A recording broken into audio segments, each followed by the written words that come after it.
Alhamdulillahirabbil alamin wassalatu wassalamu ala sayyidina Muhammadin wa ala alihi wa sahbihi ajma'in amma ba'd. Qala al-muallif rahimahullahu taala al-qa'idatul hadiyatul asyarah. Kaidah yang ke-11, kama annal mufassir lil Qur'an yura'i ma dallat alaihi alfadhahu au ma dallat alaihi alfadhuhu mutabaqatan wa ma dakhala fi dimniha fa alaihi ay yura'i lawazim dhalikal ma'ani wa ma tastat'ihi min al ma'ani allati lam yusarrih al-lafdhu bi dzikriha. Kaidah yang ke-11 adalah tentang dalalatul alfaz, dari sisi apakah dalalatul alfaz tersebut secara mutabaqah atau secara tadammun atau secara talazum atau iltizam. Kama annal mufassir lil Qur'an, sebagaimana seorang yang menafsirkan Al-Qur'an yura'i ma dallat alaihi alfazuhu mutabaqatan, memperhatikan kandungan dari lafaz-lafaz Al-Qur'an secara mutabaqah, nanti kita jelaskan. Wa ma dakhala fi dimniha, dan juga makna-makna yang masuk di dalam lafaz tersebut. Fa alaihi ayyura'i lawazimatil kalmaani, maka baginya juga untuk memperhatikan konsekuensi dari makna-makna tersebut. Wa ma tastat'ihi minal ma'ani allati lam yusarrih al-lafdhu bi dzikriha, dan makna-makna lainnya yang itu tidak merupakan konsekuensi dari dari lafaz tersebut, dari makna dari lafaz tersebut, akan tetapi tidak ditegaskan secara nas oleh lafaz tersebut. Maka intinya ini adalah ada 3 pendalilan atau 3 dalalah, 3 dalalah, yakni 3 makna. Kalau kita misalnya membaca ayat Al-Qur'an, membaca sebuah lafaz, maka kita bisa memahami lafaz tersebut dengan menggunakan 3 sudut pandang. Dalalah di sini na'am, bisa diterjemahkan sebagai sudut pandang. Yang pertama adalah mutabaqah, yang kedua tadammun, yang ketiga iltizam. Mutabaqah itu adalah ketika kita memahami lafaz tersebut apa adanya sesuai dengan makna yang ditunjukkan oleh lafaz tersebut. Itu mutabaqah. Adapun tadammun, maka ketika kita membaca lafaz tersebut, kemudian kita memandang lafaz tersebut dari sisi bagian dari makna dari lafaz tersebut. Tidak lafaz tersebut secara keseluruhan, tidak maknanya secara keseluruhan, akan tetapi bagiannya. Kemudian yang ketiga adalah iltizam atau talazum, yaitu ketika kita membaca lafaz tersebut kemudian kita memahami makna yang merupakan konsekuensi dari makna lafaz tersebut. Jadi ini adalah 3 sudut pandang bagaimana kita memahami sebuah lafaz, sebuah ayat. Syekh Muhammad bin Shalih Al-Utsaimin rahimahullah, beliau berkata, "Fataha lanal muallif rahimahullah fi hadhihi al-ibarati abwabad dalalah." Penulis membukakan untuk kita dengan ibarah ini, dengan kata-kata di sini, kaidah yang ke-11 ini, membukakan untuk kita pintu dalam masalah dalalah. Wa annaha thalathatu aqsam, dan bahwa dalalah itu ada 3 jenis. Dalalah mutabaqah, wa dalalah tadammun, wa dalalah iltizam. Dalalah mutabaqah tadi yang kita sebutkan, dalalah tadammun, dalalah iltizam. Fadalalatul mutabaqah hiya dalalatul lafzi ala jami'i ma'na. Maka dalalah mutabaqah itu adalah kandungan sebuah lafaz atas seluruh maknanya. Wa dalalatut tadammun dalalatuhu ala juz'in min ma'nah. Dalalah tadammun itu adalah kandungan lafaz tersebut atas sebagiannya saja. Sebagian maknanya saja.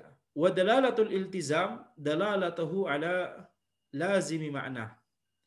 Ya, kandungannya atas kandungan kata tersebut, kandungan lafaz tersebut atas konsekuensi dari maknanya. Ya. Wa dalalatul lazim ala amrin kharij. Dan dalalah iltizam atau lazim di sini ya ya ini berada pada perkara atau hal yang ada di luar lafaz tersebut. Taib, kita langsung contoh ya, dan benar Syekh Muhammad bin Shalih Al-Utsaimin di sini langsung contoh supaya langsung jelas permasalahan.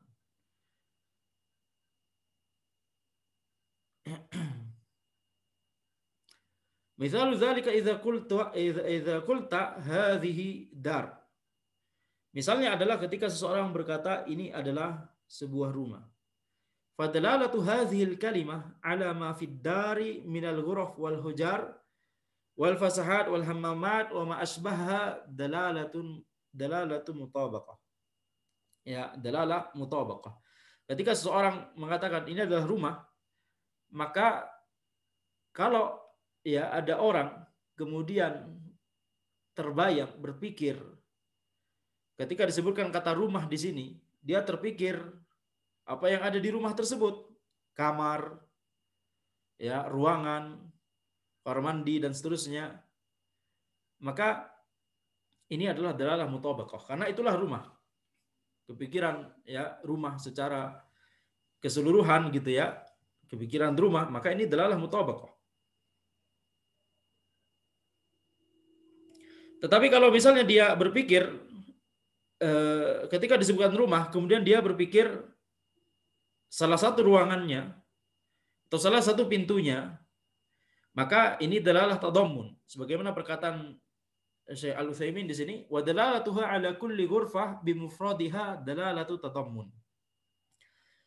Kandungannya terhadap setiap ruangan bimufradiha secara individu, yakni ketika seseorang kepikiran rumah, disebutkan rumah, kemudian dia kepikiran ruang tamunya misalnya atau ruang keluarganya.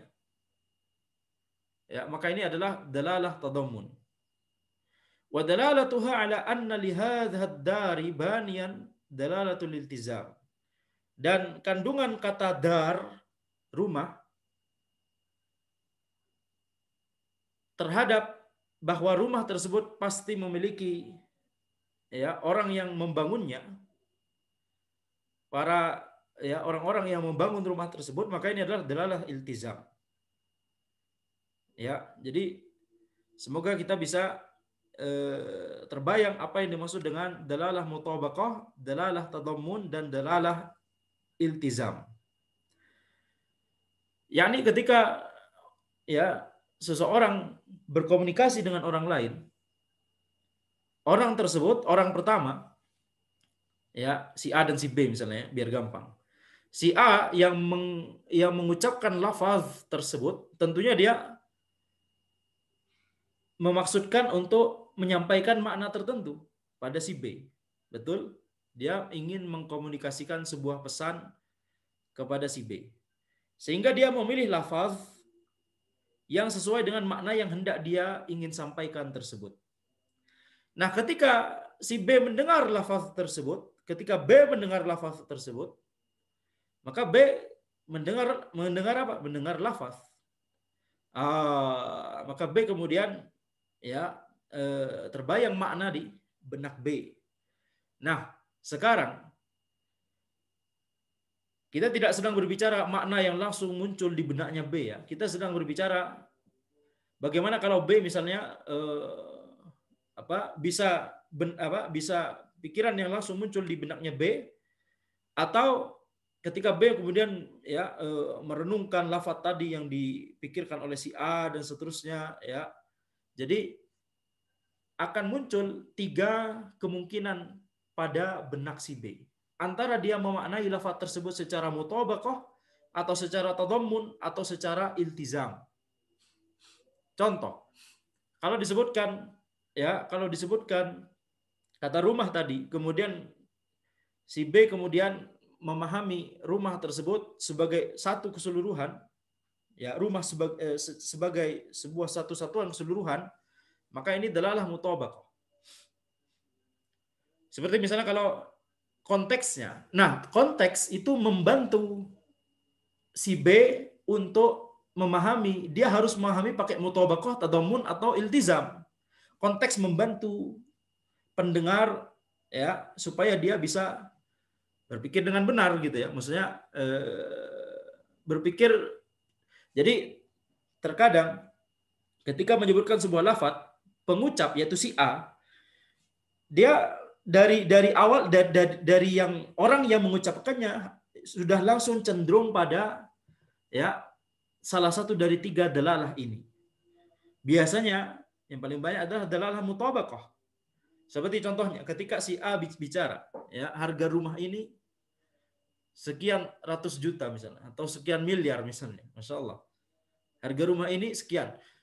Ketika mengatakan hal tersebut didengar oleh si B, kira-kira si B kemudian apakah berpikir satu rumah ini sebagai sebuah satu-satuan keseluruhan, harganya segitu, atau cuma ruang keluarganya saja? Ya, satu keseluruhan. Maka ini apa? Dalalah mutabaqah. Dalalah mutabaqah. Baik. Kemudian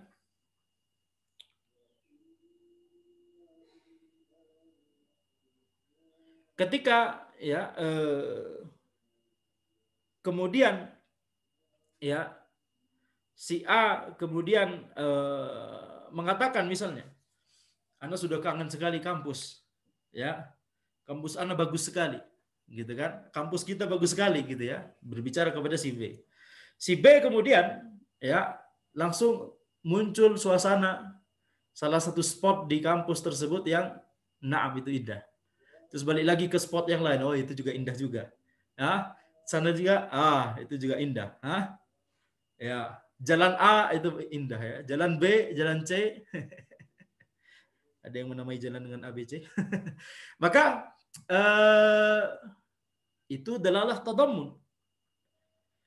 Ketika gambaran yang muncul di benak si B tidak kampus secara keseluruhan, tapi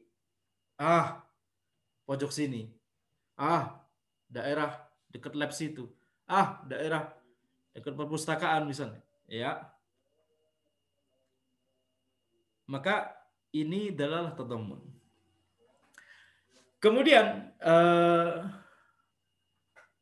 dalalah iltizam itu adalah ketika ya seseorang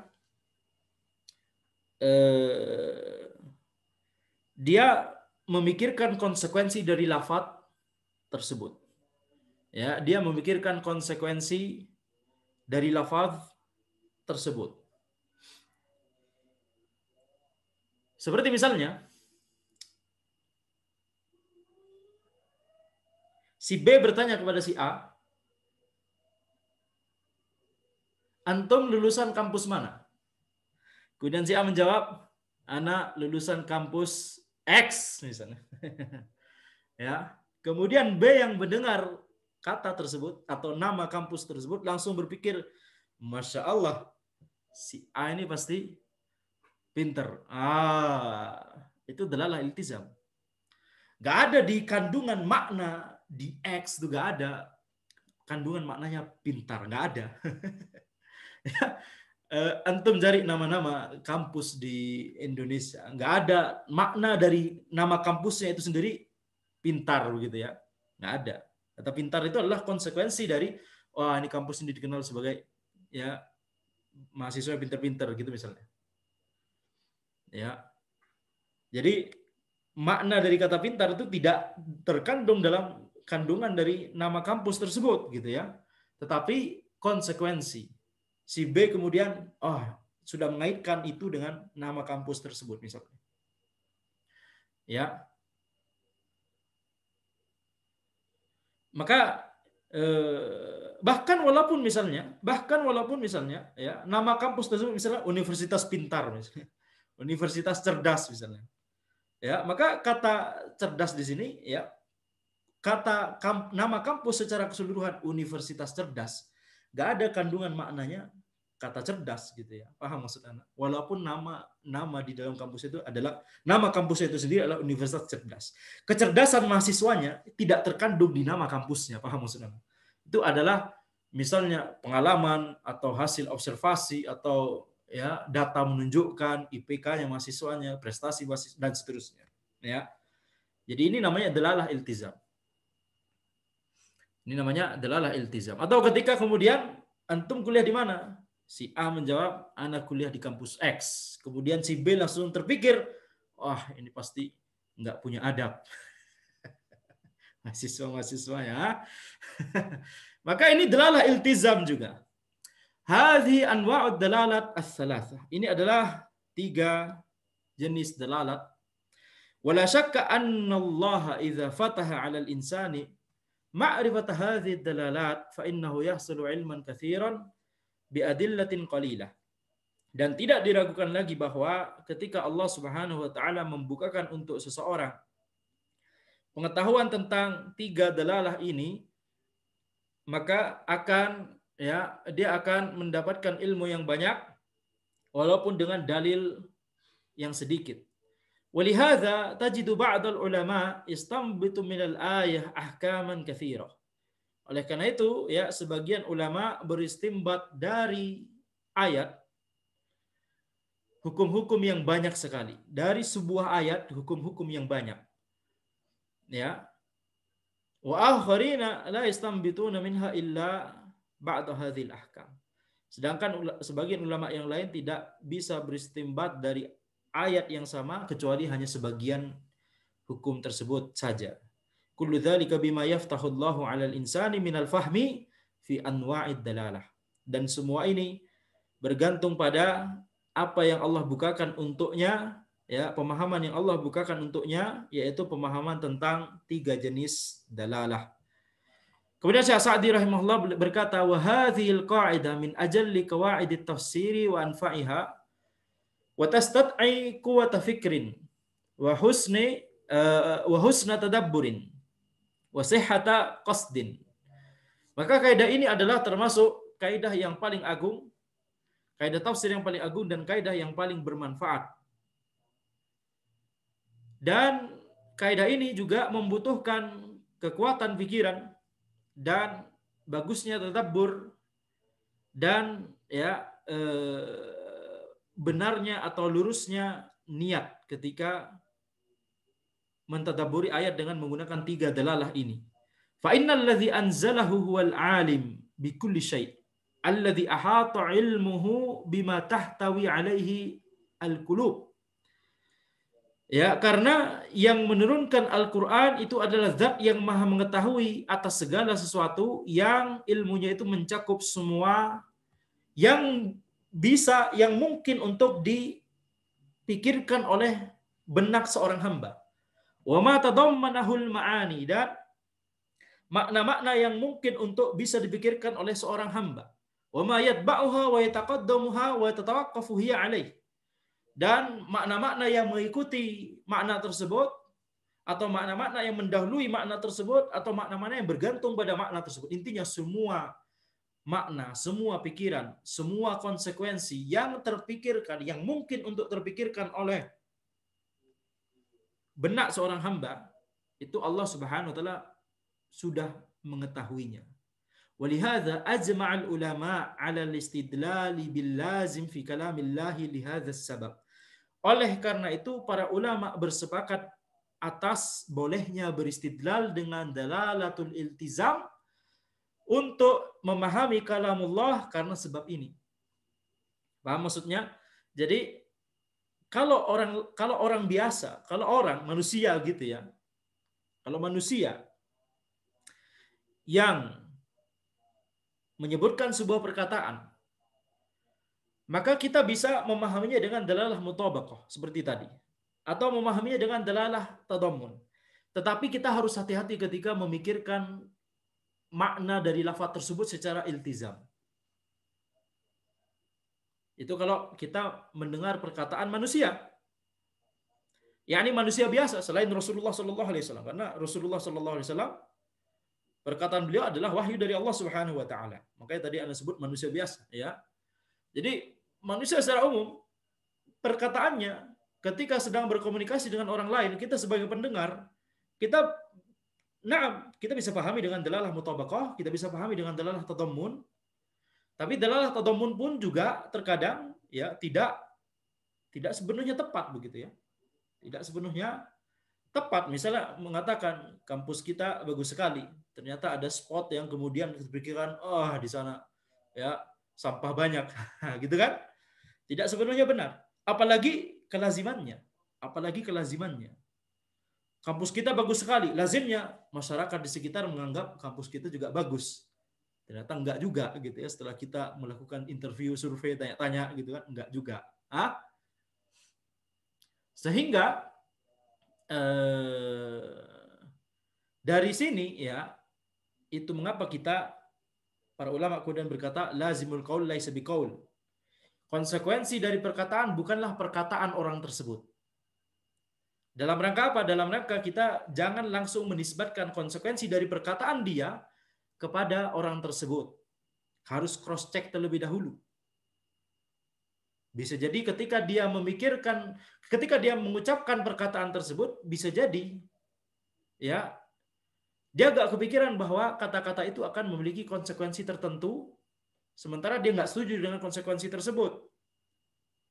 Ya, ini karena lemahnya manusia. Ketika memilih kata-kata untuk menyampaikan makna, dia tidak bisa terpikir seluruh konsekuensi yang mungkin. Sehingga bisa jadi konsekuensi dari lafaz yang dia pilih tersebut, yang dia ucapkan tersebut, tidak sesuai dengan makna awal yang ingin dia kemukakan. Lazimul qaul laisa biqaul. Konsekuensi dari perkataan bukan perkataan dia, yakni tidak langsung boleh kita nisbatkan pada dia. Tetapi kalau kita berbicara kalamullah dan juga hadis, karena hadis adalah wahyu dari Allah juga, maka konsekuensi dari setiap lafaz itu juga adalah wahyu dari Allah Subhanahu wa taala. Selama kita memikirkan iltizamnya benar, hubungannya itu sahih. Enggak ngelantur kemana-mana, begitu ya. Contoh, ketika seseorang nanti ala kulli hal akan disebutkan contoh oleh penulis ya. Tetapi di sini maksudnya adalah ketika Allah Subhanahu wa taala memfirmankan sesuatu menggunakan lafaz tertentu, maka Allah Subhanahu wa taala sudah mengetahui seluruh konsekuensi dari makna tersebut. Sehingga seluruh konsekuensi dari makna tersebut, selama penarikan konsekuensinya itu benar, maka ini boleh untuk kita nisbatkan juga kepada syariat. Boleh bagi kita untuk meyakininya juga. Itu maksud dari perkataan penulis di sini. Tapi kalau penarikan konsekuensinya salah, maka ya salah. Jangankan menarik konsekuensi dari kalamullah, menarik konsekuensi dari perkataan manusia, kalau salah ya sudah salah begitu ya. Jadi orang harus hati-hati untuk mengambil konsekuensi. Makanya di sini disebutkan tadi membutuhkan kuwata fikrin, pikiran yang kuat, husna tadabburin, tadabbur yang baik, wasihhata qasdin, dan tujuan atau niat yang lurus. Kenapa? Karena orang memelintir ayat itu karena ya menggunakan yang seperti ini dengan tujuan untuk mendukung akidahnya yang menyimpang. Seperti misalnya ketika mendengarkan ya firman Allah Subhanahu wa taala istawa 'alal arsy, istiwa di atas arsy. Kemudian sebagian orang berpikir, ini kalau Allah istiwa di atas arsy ya maka nanti Allah butuh arsy. Jadi kita harus nafikan ini. Ini bukan istiwa bukan maknanya tinggi di atas arsy. Bukan maknanya Allah di atas arsy, tapi Allah menguasai arsy. Bukan istawa tapi istaula. Maka ini adalah penarikan konsekuensi yang salah. Ya, penarikan konsekuensi yang salah. sebagaimana orang memahami bahkan dalalah mutabaqah itu salah, maka apalagi dalalah iltizam. Ya, tetapi kalau orang sudah, misalnya orang salah memahami dalalah mutabaqah, misalnya dia nggak tahu bahasa Arab, dia mendengarkan kata fitnah, wa qatiluhum hatta la takuna fitnatu wa yakuna ad-dinu kulluhu lillah, hatta la takuna fitnah. Dia nggak tahu bahasa Arab, tahunya bahasa Indonesia. Kemudian dengar kata fitnah di sini. Apa yang kepikiran oleh dia? Fitnah dalam bahasa Indonesia. Hah?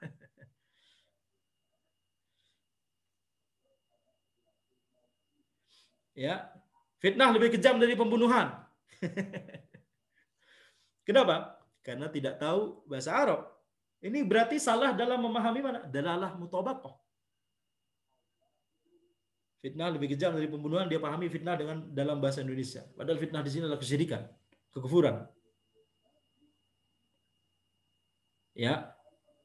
Jadi salah paham dalam masalah dalalah mutabaqah, yang salah siapa? Yang salah dia, bukan ayatnya. Maka sebagaimana orang bisa salah dalam memahami dalalah mutabaqah, yang itu paling gampang untuk dipahami harusnya, maka demikian pula orang bisa salah dalam memahami dalalah iltizam atau tadammun. Maka yang di situ yang salah adalah dianya sendiri, ya. Tetapi ketika seseorang bisa memahami sebuah ayat secara mutabaqah dengan pemahaman yang benar, memahami secara tadammun dengan benar, memahami secara iltizam dengan benar, maka ini semua adalah bisa kita nisbatkan pada syariat.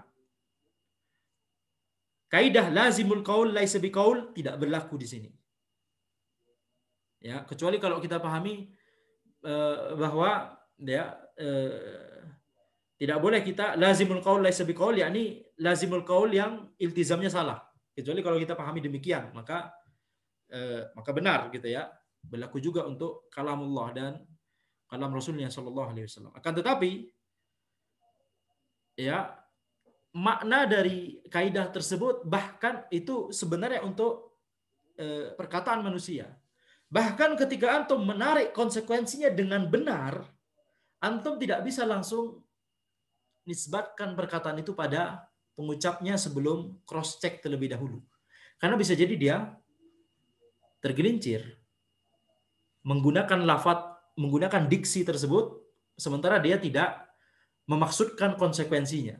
Paham maksud anak? Bahkan walaupun antum mengambil iltizamnya secara sahih dari perkataan orang yang mengucapkan tersebut, mengambil iltizamnya secara sahih, bukan ngelantur kayak tadi, secara sahih, tidak bisa langsung dinisbatkan pada orang tersebut. Ya. Kenapa? Karena tadi bisa jadi dia itu berasal dari kelemahan manusia untuk memilih diksi. Adapun Allah Subhanahu wa taala tidak, ya tentunya tidak ada kecacatan dan kelemahan dari Allah Subhanahu wa taala. Itu mengapa setelah mengetahui hal ini, maka harusnya ketika antum membaca waman asdaqu minallahi qila, waman asdaqu minallahi haditha, siapakah yang lebih benar perkataannya dari Allah Subhanahu wa taala, harusnya antum lebih ketika mendengar ayat ini langsung sangat relevan. Ayat ini langsung maknanya langsung koi setelah mengetahui ilmu ini. Paham? Kita memahami kalamullah dan kalam Rasulih sallallahu alaihi wasallam. Bagaimana kita benar-benar memahami itu tergantung ilmu kita. Kalau kita nggak tahu background barusan bahwa ada ilmu yang seperti ini, kita mungkin membaca atau mendengarkan firman Allah Subhanahu wa taala, "Man asdaqu minallahi qila, wa man asdaqu minallahi haditha." Siapakah yang lebih benar perkataannya dari Allah? Thayyib, itu ya.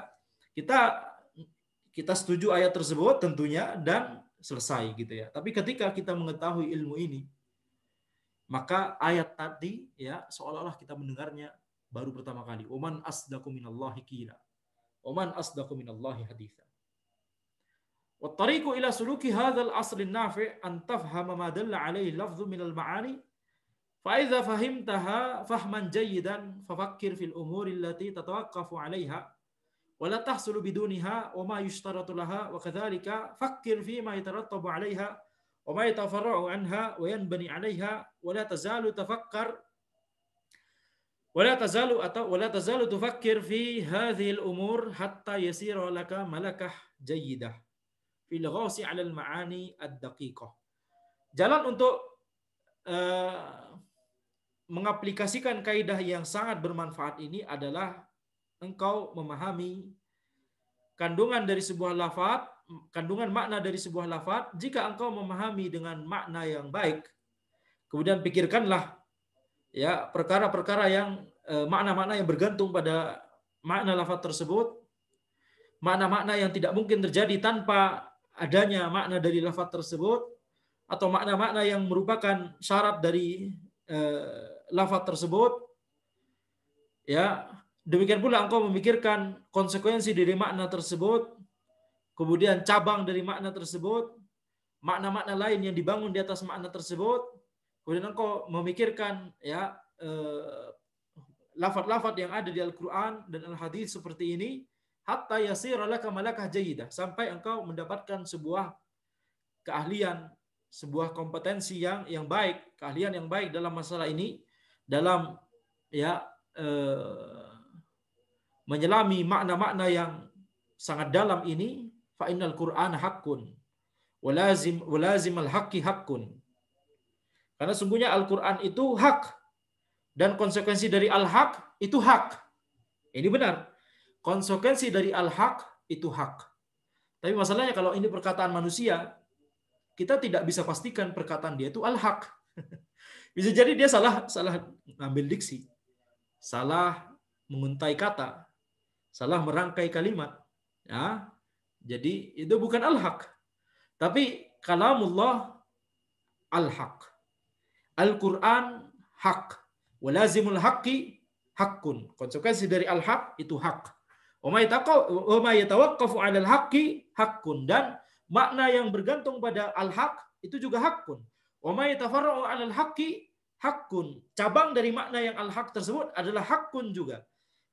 Faman wuffiqa li hadhihi at-tariqah wa ataahu Allahu taufiqan wa nuran in fatahat lahul 'ulumun nafi'ah wal ma'ariful jalilah wa linumathila li hadzal asli amthilah tuwaddihuhu. Nah, barang siapa yang Allah berikan taufik untuk memahami kaidah ini, dan Allah berikan taufik dan cahaya ilmu baginya, basirah, maka akan terbuka baginya ilmu-ilmu yang bermanfaat dan pengetahuan-pengetahuan yang agung, karena dia bisa beristimbat, dia bisa merenungkan, dia bisa mentadabburi Al-Quran dengan makna-makna tersebut.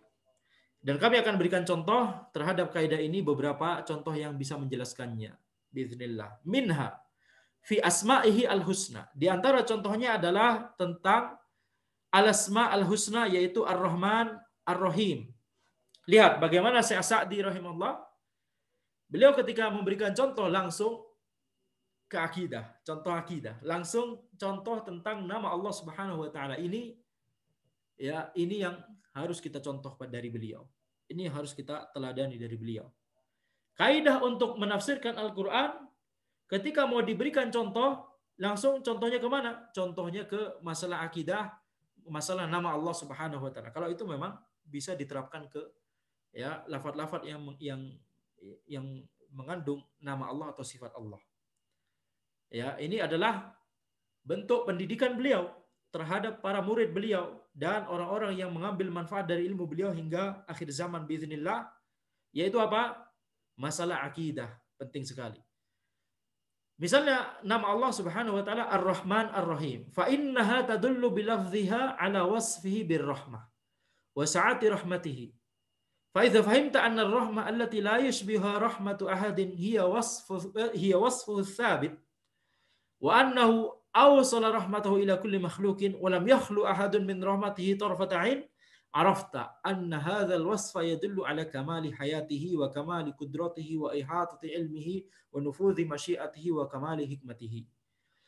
Ya, misalnya nama Allah Ar-Rahman Ar-Rahim. Sesungguhnya nama Allah Ar-Rahman Ar-Rahim itu memiliki makna, ya, lafadznya itu sendiri secara mutabaqah memiliki makna, ya, bahwa Allah memiliki sifat rahmah dan bahwa rahmat Allah itu luas. Dan kalau engkau memahami bahwa rahmah itu, ya, rahmat Allah Subhanahu wa taala ini yang tidak bisa disamai oleh rahmat satu orang pun. Rahmat dari manusia itu maksudnya adalah perbuatan baik dari dia, kemurahan dia, kasih sayang dia.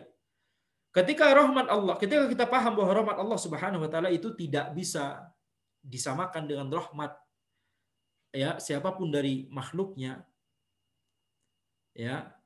Ketika kita memahami bahwa rahmat yang seperti ini, yang sangat sempurna ini, itu adalah sifat Allah,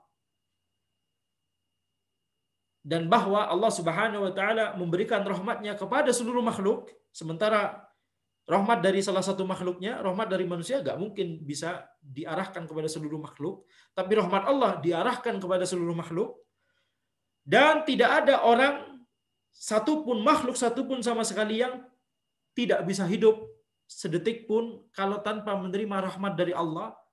Kalau kita mengetahui hal-hal ini semua, arafta, maka engkau akan mengetahui bahwa sifat rahmah ini menunjukkan kesempurnaan Allah, kesempurnaan, ya, hayatullah, bahwa Allah adalah zat yang maha hidup, kesempurnaan kekuasaannya, kesempurnaan kekuatannya, dan, ya, luasnya ilmu Allah Subhanahu wa taala, betapa sempurnanya ilmu Allah, wa nufudhi masyiatihi, dan betapa kehendak Allah itu pasti terjadi. Karena ketika Allah berkehendak, rahmat Allah diberikan kepada seluruh makhluk, itu terjadi beneran. Wa kamali hikmatihi, dan sempurnanya hikmah Allah. Jadi dari kita yang awalnya membaca Ar-Rahman Ar-Rahim, kemudian berpikir tentang rahmat Allah, berpikir bahwa Allah memiliki sifat rahmah, berpikir bahwa rahmat Allah ini luas, mencakup seluruh makhluknya, ini masih mutabaqah. Tapi ketika kemudian kita merenungkan, ini menunjukkan bahwa Allah adalah zat yang maha hidup, maha sempurna, kemudian maha kuasa, kemudian maha mengetahui setiap apa yang Allah kehendaki maka itu terjadi, pasti terjadi, dan hikmah Allah itu, ya, sangat sempurna, dan seterusnya. Maka ini berarti kita sudah menerapkan dalalah iltizam. Konsekuensi dari rahmat Allah yang sempurna tersebut adalah sifat-sifat Allah yang lainnya sempurna. Mengapa? Litawaqqufir rahmati ala dzalika kulli. Karena rahmat Allah yang sempurna tadi itu bergantung pada, ya, makna-makna yang tadi kita pikirkan. Rahmat Allah yang sempurna tadi sehingga rahmat tersebut bisa mencapai seluruh makhluknya, ini bersumber karena Allah Maha Kuasa, dan juga bersumber dari hikmah Allah yang sempurna, ya.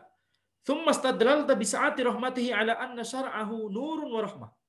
Kemudian ketika kita membaca lafaz Ar-Rahman Ar-Rahim, kemudian kita memikirkan bahwa syariat Allah Subhanahu wa taala itu adalah syariat yang penuh cahaya dan penuh rahmat.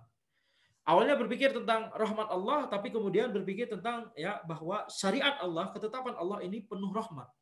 Ini juga iltizam. Walihadza yu'allilu ta'ala katsiran min al-ahkam syar'iyyah bi rahmatihi wa ihsanihi li'annaha min muqtadahu wa atharihi. Itu mengapa Allah Subhanahu wa taala banyak, ya, menyebutkan, ya, hukum-hukum syar'i, ya, ilahnya, sebab dari hukum syar'i mengapa begini, ya, Allah banyak menyebutkan bahwa mengapa begitu, karena ini adalah rahmat Allah, karena ini adalah ihsan, ini adalah, ya, perbuatan baik dari Allah Subhanahu wa taala. Ya, mengapa? Karena rahmat Allah itu, hukum-hukum syar'i tersebut itu adalah konsekuensi dari rahmat Allah, dan, ya, dan asar dari rahmat Allah dan perbuatan baik Allah Subhanahu wa taala. Wa minha qauluhu ta'ala, innallaha ya'murukum an tu'addul amanati ila ahliha wa idza hakamtum bainan nasi an tahkumu bil 'adl. Ya, contoh ini insyaallah mungkin kita akan bahas besok saja insyaallah, karena contoh ini butuh penjelasan yang agak banyak, ya. Kita simpulkan berarti Kita baru saja mempelajari sebuah kaidah yang sangat penting. Ya, dalalah mutabaqah, dalalah tadammun, dan dalalah iltizam. Dan para ulama ketika mereka beristimbat banyak makna, banyak hukum dari satu ayat atau satu hadis saja, karena mereka sangat paham terhadap tiga jenis dalalah ini. Kita tahu riwayat yang menyebutkan bahwa Imam Syafi'i rahimahullah beristimbat dari sebuah hadis yang ringkas. Ya Aba Umair, madza fa'alan Nughair? Ketika Nabi Muhammad SAW bertanya kepada sahabat, seorang anak kecil sahabat, ya, Abu Umair, ketika burung peliharaannya mati, ya, Nughair, maka Nabi Muhammad SAW bertanya kepada sahabat anak kecil yang masih kecil tersebut saat itu, Ya Aba Umair, madza fa'alan Nughair? Wahai Aba Umair, bagaimana kabarnya Nughair? Dari hadis yang ringkas seperti ini, Imam Syafi'i beristimbat semalaman dapat 1000 faidah. Dapat 1000 faidah. Dan ulama setelahnya, masa sih 1000 faidah beneran? Kemudian ada ulama yang berusaha memikirkan dia dapat 300-an faidah. Berarti setelah ada ulama yang, naam, Anda hanya bisa dapat 300. Taib. Setelah itu kita yakin Imam Syafi'i benar-benar mendapatkan 1000. Hah? Jangankan Imam Syafi'i dulu. Gimana cara kita dapat yang 300 yang didapatkan oleh ulama setelahnya? 300 faidah dari hadis yang ringkas tadi. Gimana caranya? Dengan menggunakan 3 dalalah ini, biiznillah. Ya, jangankan 300, 10 saja. PR misalnya. Ya, kita PR kan 10 faidah dari hadis tersebut. Sudah ya susah. Sudah bongkar-bongkar secara hadis bisa jadi, ya. Ya, maka ini adalah kaidah yang sangat penting yang digunakan oleh para ulama untuk beristimbat, untuk bertadabbur, untuk bertafakkur dari Al-Qur'anul Karim. Tidak boleh kemudian kita meremehkan kaidah ini, dan kalau tidak paham langsung tanya. Taib, hadza wallahu alam, subhanakallahumma wa bihamdika asyhadu an la ilaha illa anta astaghfiruka wa atubu ilaik.